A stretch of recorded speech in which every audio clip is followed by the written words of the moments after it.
Good morning. Good morning. We're going to be in Psalm chapter 5 today. We're going to continue on. We're going to talk about the best remedy.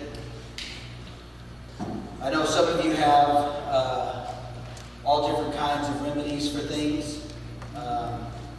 One of my aunts had a remedy for chicken pox. She would lay you in the threshold of the door and run chickens across you. You didn't worry about the chicken pox anymore. It was all the scratching from the claws of the chickens. Yeah, so you don't scratch because of that. I was looking it up. There's all kinds of remedies for sore throats. Marshmallow root. Any of you know that marshmallows had a root? Well, they do. Peppermint tea, chamomile tea. Chicken soup, coconut oil. Be very calm with the coconut oil. Okay? Don't go too crazy with the coconut oil because then you'll have another problem. It won't be a sore throat. You won't be able to stop going to the bathroom.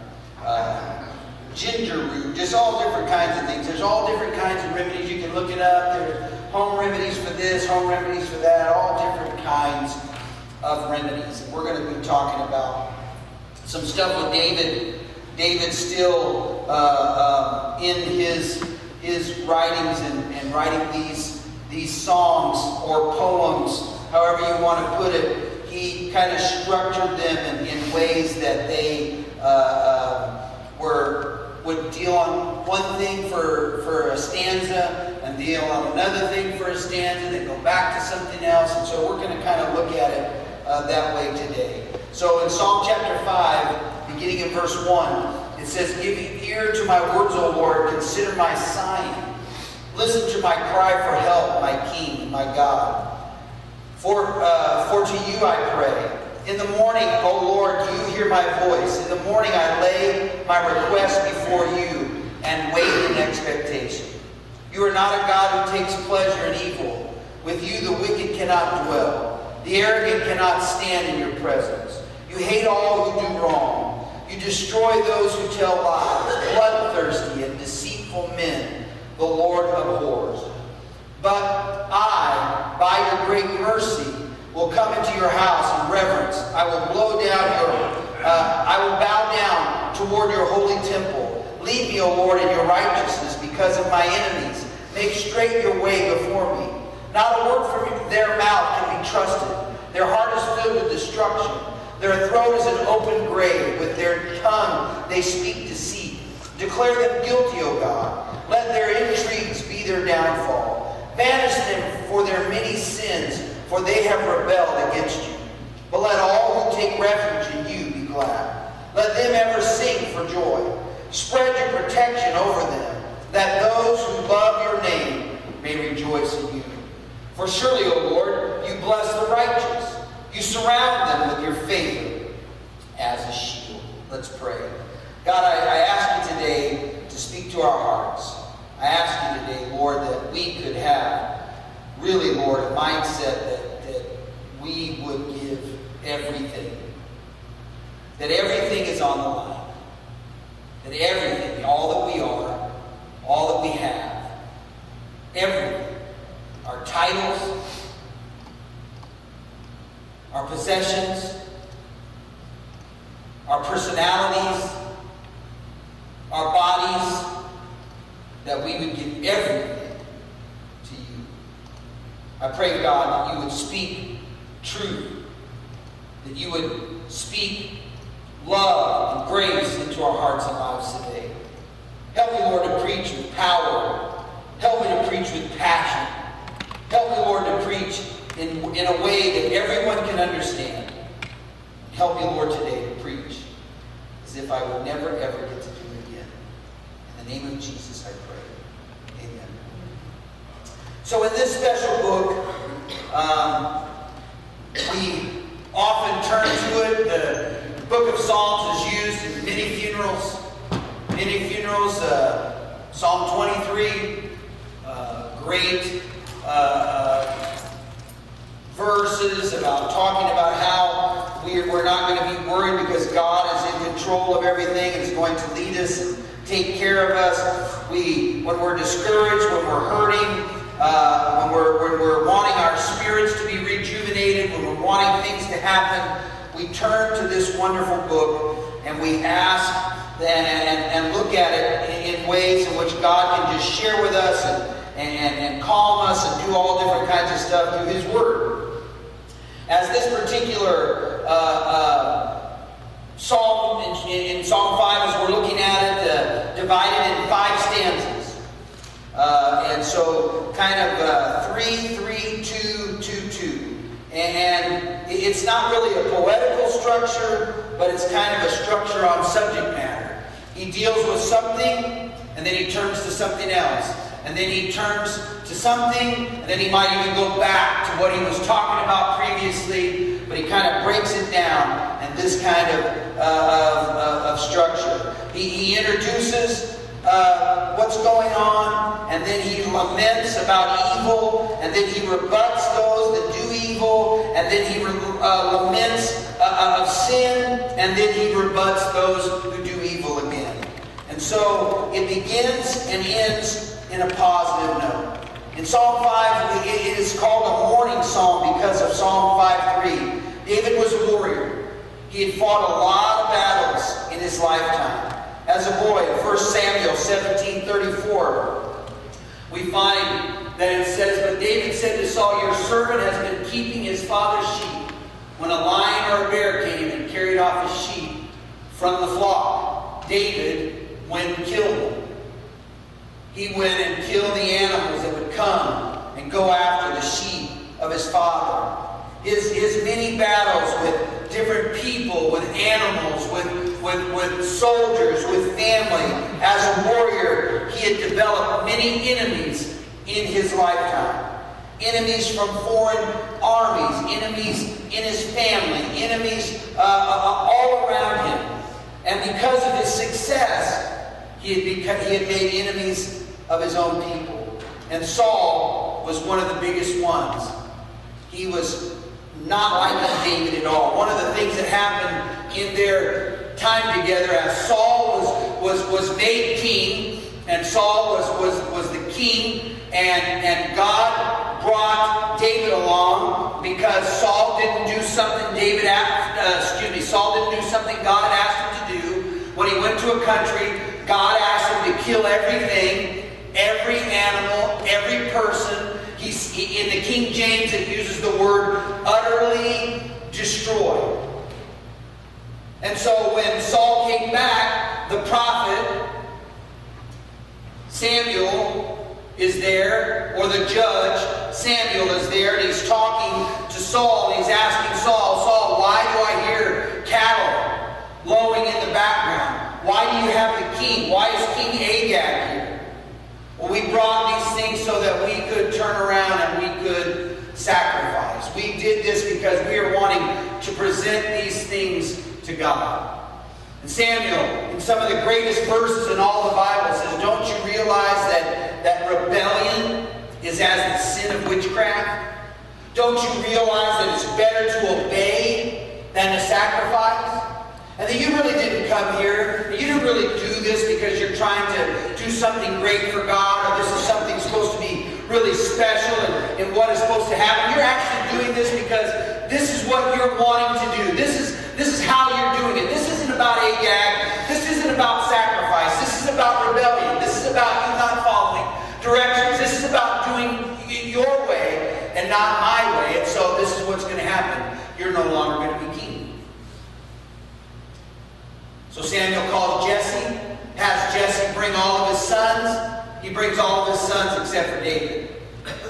David's the only one that doesn't show up. All of them have all different kinds of qualities. Great qualities that were kingly qualities, Jesse thought. And as he marched every one of them in front of Samuel, God kept telling them, "Nope, nope, nope, nope, nope."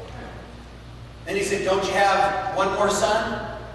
He said, "Yeah, he's out there taking care of the sheep. Bring him." And they brought David, a shepherd boy. He couldn't even wear the armor, the sword. He couldn't even wear it. And so they brought David. This is the same David who, when Goliath was out there and he was standing over the people and there was a big ravine and David was out over here and Saul was over here, or excuse me, Goliath was over here and he was screaming, cursing, yelling, and basically saying, send your greatest warrior out here. We'll fight. Whoever wins, that's who gets to control everything. That's what they need to do today. Put Putin and Trump in a ring. You know? See who comes out. See who comes out. And that's what they were doing in those days. David looks at everybody. They're all scared. They're all shaking. They're not sure what to do. And as they're over there shaking, not sure of what to do, David's like, hey, don't we have a cause? Isn't there a cause here for us to be fighting for? This guy's screaming, cursing the living God. Why are you guys shaking? Why are you guys just sitting here? Why are you not doing something? So he took 5 smooth stones.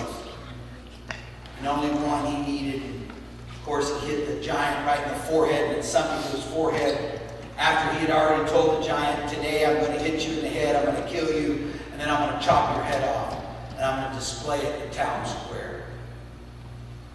So as his whole mantra, so to speak, his whole character has kind of gone before him, Saul and David are coming in together, and the people are crying out, Saul has killed his thousands, but David has killed his tens of thousands. And for that very moment, Saul had hatred for David in his heart and constantly trying to kill him. David was a great player of the harp.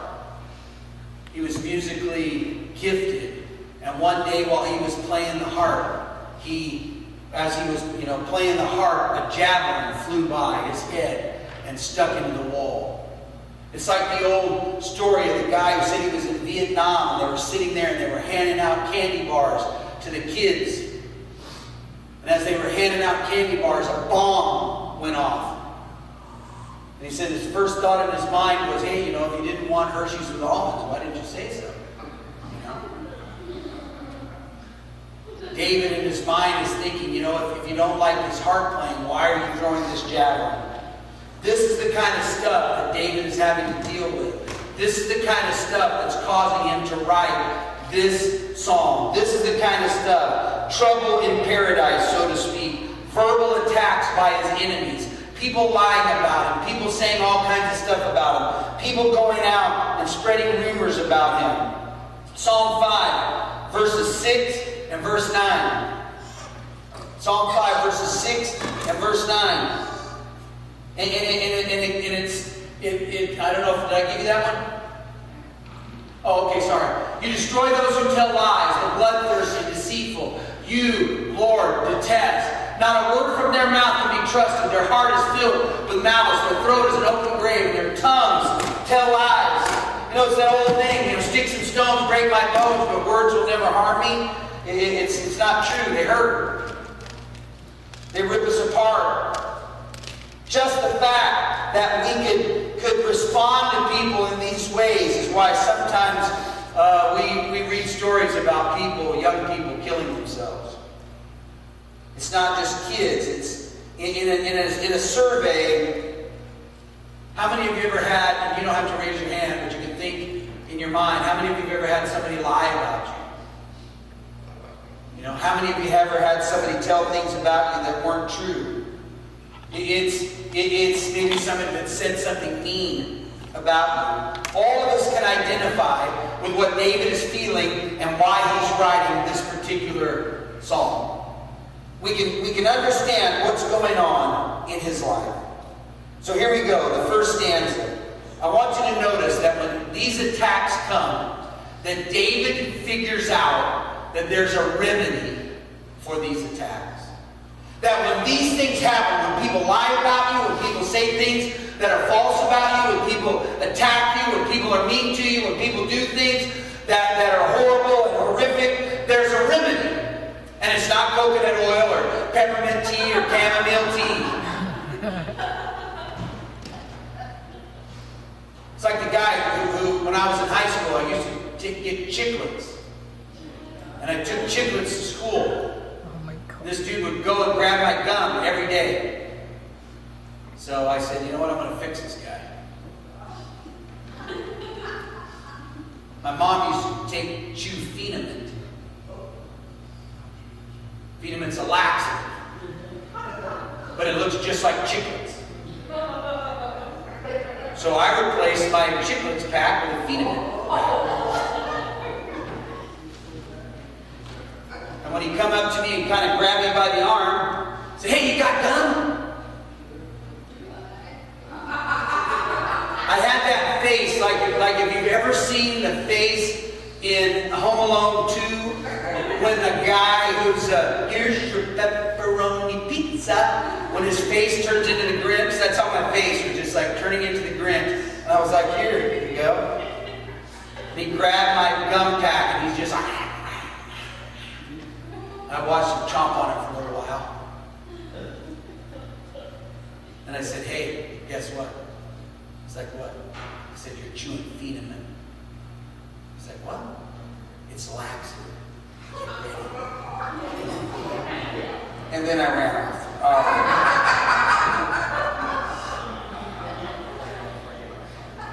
When these things happened, David didn't go and give somebody a pack of Phenamint. Okay? David found a remedy. He didn't go and talk to everybody. He didn't go and say, hey, a bunch of people are yelling at me, a bunch of people are yakking at me, a bunch of people are saying all kinds of stuff to me. No, he went to God in prayer. And this is kind of, really should be our mantra. Give ear to my words, Psalm 5:1. Consider my sighing, Psalm 5:1. To you I pray. Listen to my cry, in verse 2. You hear my voice, in verse 3. I lay my request before you, in verse 3. There's no less than 7 specific comments in these first 3 verses that David is soliciting to God, asking God to hear him, asking God to listen, asking God for help, asking God in the situation that he's going through where people are being mean and people are lying and people are doing the things that are going on in his life, that he needs God's help. And he needs God to hear him. He turns to God. As most of us can turn around and raise our hand or say or think, oh yeah, that's me, I've been lied about. Oh yeah, that's me, people have said mean things to me. Oh yeah, that's me, people have done things that are horrible. Many times though, we can't turn around and say the latter. That the first thing I did is I went to God and prayed. Most of the time we go and talk to somebody else about it. Most of the time we go and say something else about it. I've committed that sin. Most of the time we go and whine to somebody and cry to somebody and say, woe is me, to somebody else. Dragging somebody else, trying to get sympathy. Dragging somebody else, trying to stir the pot. Whatever it is that we're trying to do. That's not the remedy. That's not what's going to help solve the problem. That's not what's going to help get us out of this situation. That's not why we're actually writing this song. We're not writing this song so we can turn around and drag somebody else into this problem. We're here and we're writing it so God can hear my cry. I'm writing it so God can hear my sigh. I'm writing it so God will bring his help. I'm writing it so God will hear me in my point of need. Because there's nothing nobody else can do. You just say something else is stupid. He turned to God. When he was verbally attacked, he turned to God.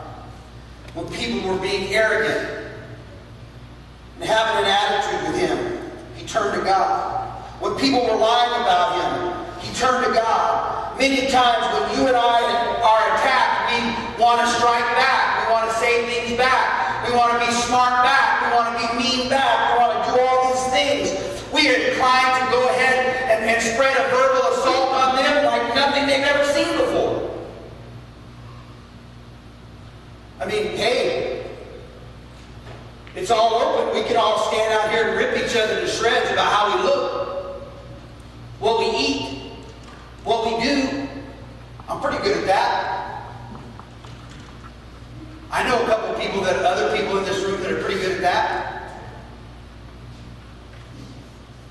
Verbal assaults. We can do that, and we do it fun, but sometimes we don't do it in fun. Sometimes we're going after people because they came after us. Sometimes we're going after people because they're doing something to us instead of realizing that that's not the remedy. That's not what's going to change our heart and the situation. That's not what's going to change our outlook and the situation. What's going to change it is when we go to God. When we trust Him. We need to go to the Lord in prayer. Notice that he spent time in prayer in the morning. Something about starting your day, beginning your day with prayer. David obviously thought so. In verse 3, the mornings were special. He says, but I cry to you for help, O Lord. I cry to you for help. In the morning my prayer comes before you in Psalm 88:13. He says, I rise before dawn and cry for help. Psalm 119, 147. And another component in this particular prayer is waiting. David says, I wait in expectation. If there's not one thing in this world that I hate to do, that's wait. We're going to go see World of Color at Disneyland. When World of Color was first coming out, nobody told me that I had to go 40 hours early. Nobody told me that that World of Color was at 9:30 when it got dark, but I had to get there at 5:30. So I could get a standing room at the splash zone. Nobody had to tell me that I had to wait that long. Oh, but when you want to see the parade and get a good seat and the parade starts at 8, you've got to get there at 5. But it's okay. We'll sit on the seat for 3 hours. There's a burrito place and a corn dog place right over there. As long as we can shovel corn dogs and burritos in our face waiting, it's okay.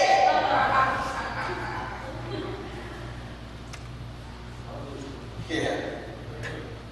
No kidding. David says, I wait in expectation. So many times we just jump into prayers. Dear God, thank you. Help me to have a good day. Thank you for this day. Keep me and my family safe. And don't let me do anything stupid today. Amen. You know, and we're very adamant about that. Especially the last part. We make sure he hears that. Don't let me do something stupid. And then we run off and we go do our stuff. David says, I wait in expectation. Psalm 130:6, he says, my soul waits for the Lord. We need to take time to wait to hear our God. It's in the waiting that we actually hear his voice. We sing songs about that. We listen to songs about that. It's in the waiting that we actually get spoken to. Our spirit gets spoken to by God. I'm not telling you that you should wait until you actually hear God's audible voice. I mean, that would be worse than World of Color. That's going to be a long time. Okay? But I'm talking about waiting till you hear from God, till God speaks to your heart, till God speaks to your spirit. You know that this is God because God is prompting you, and you know you've never been spoken to like this before because it's something inside you can't get away from. It's in this waiting that we hear God speak. It's in this waiting that we sense His presence. And it's in this waiting that we understand what He wants us to do. The second stanza, after he goes from looking at what's going on, realizing what's happening, and he begins to go to the Lord in prayer. In the second stanza, he turns his attention to the sinful people. I want you to notice how this particular stanza progresses. He doesn't want to take the pleasure. He just doesn't take pleasure in evil. And then he says that they can't, if they're going to participate in evil, that they can't live with Him, they can't dwell with Him. Then he says that they can't stand before Him. And then he goes on and he says that God hates it, that He destroys it, that He abhors it. It's pretty strong language. And it's arrogance, it's deceit, it's lies, it's people who are purposely doing wrong, it's people who are out for blood, it's people who are trying to hurt people in mean, awful, terrible ways. God just doesn't like it, and David wants to point it out. David wants to point it out in a way that we can understand it. David wants to point it out and really get a separation. Listen, what we've done in our world is we have a mixed bag of sin and not sin, and we've just brought it all right into the church. Everything's pretty much okay. That's God's plan. God's plan is for you to go out and just make hell of your life and have Him build it up together. That's the most ridiculous thing I've ever heard in all my life. It's never God's plan for you to make destruction of your life. Never.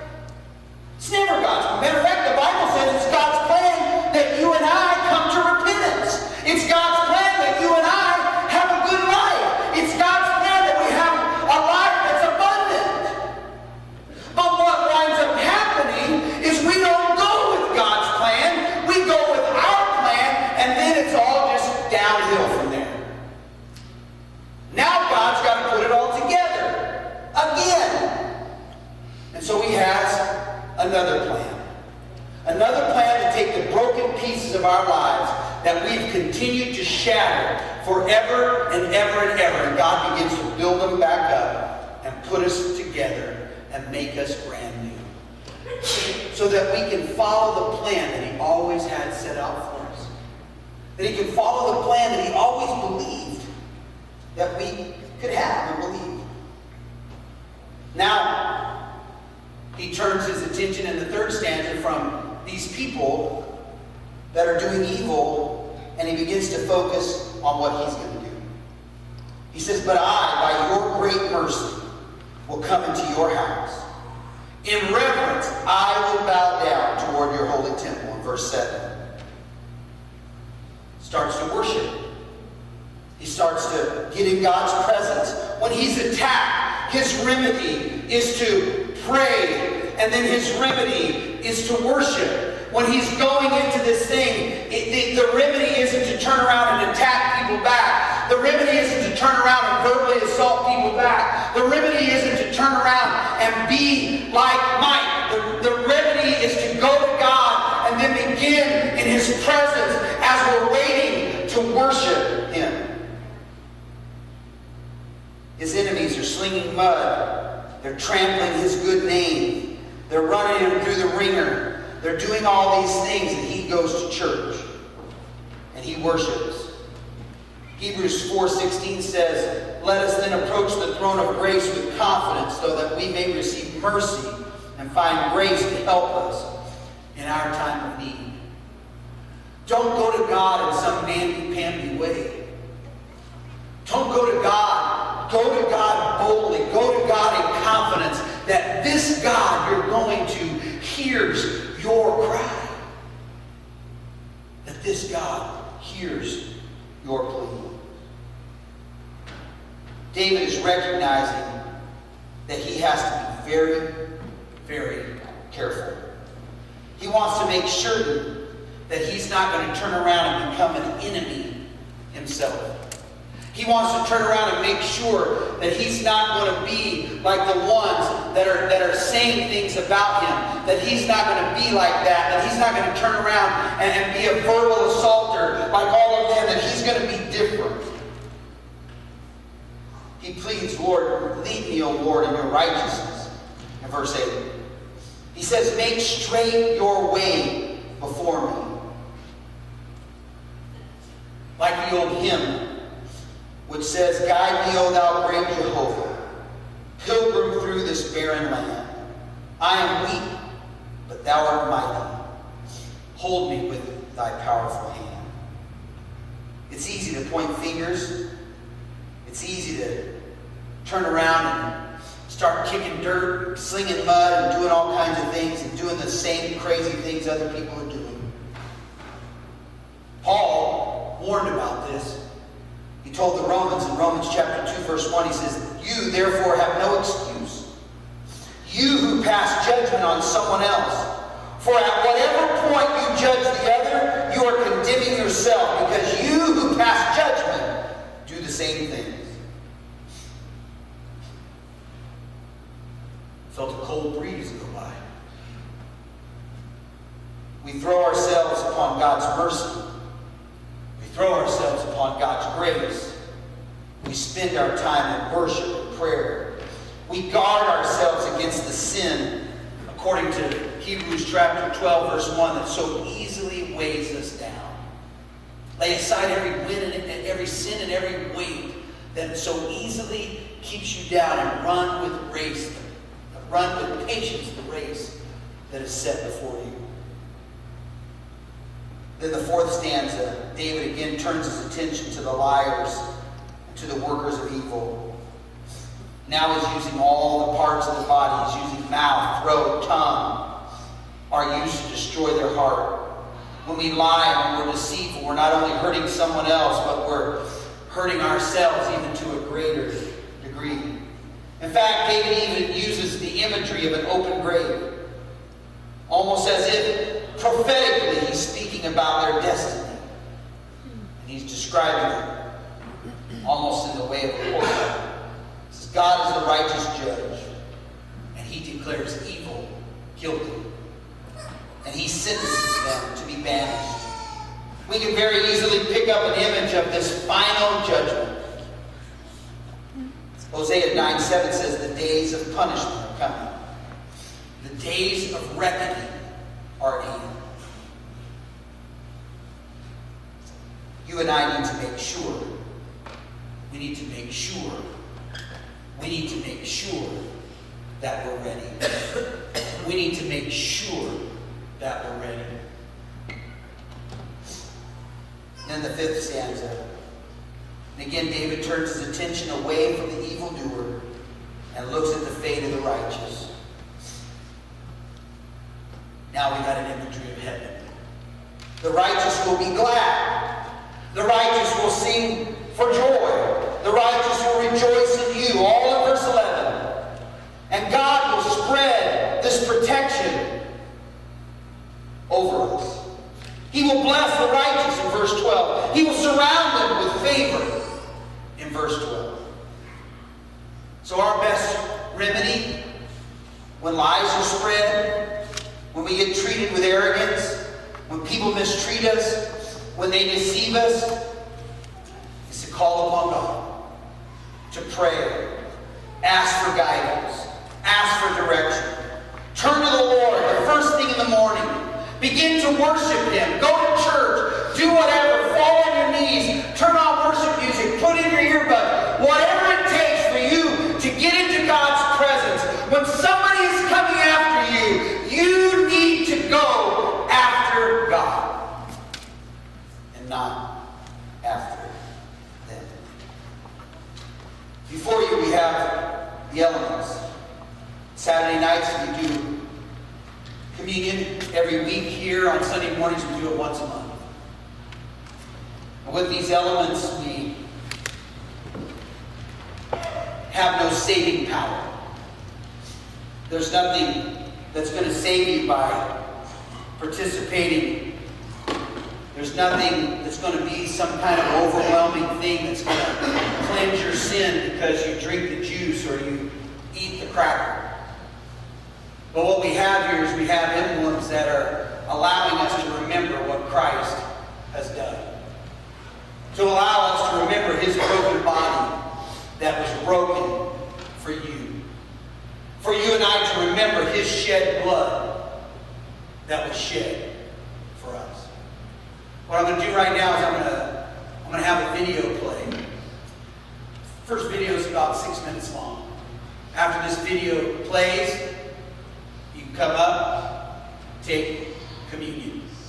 While this video is playing, I want you to listen to the words. I want you to inspect your heart. Not about who you are so much. I want you to inspect your heart about who Jesus is and your relationship to him. Because that's what this is really all about. This isn't about me. This isn't about this building. This isn't about juice or crackers. This is about your relationship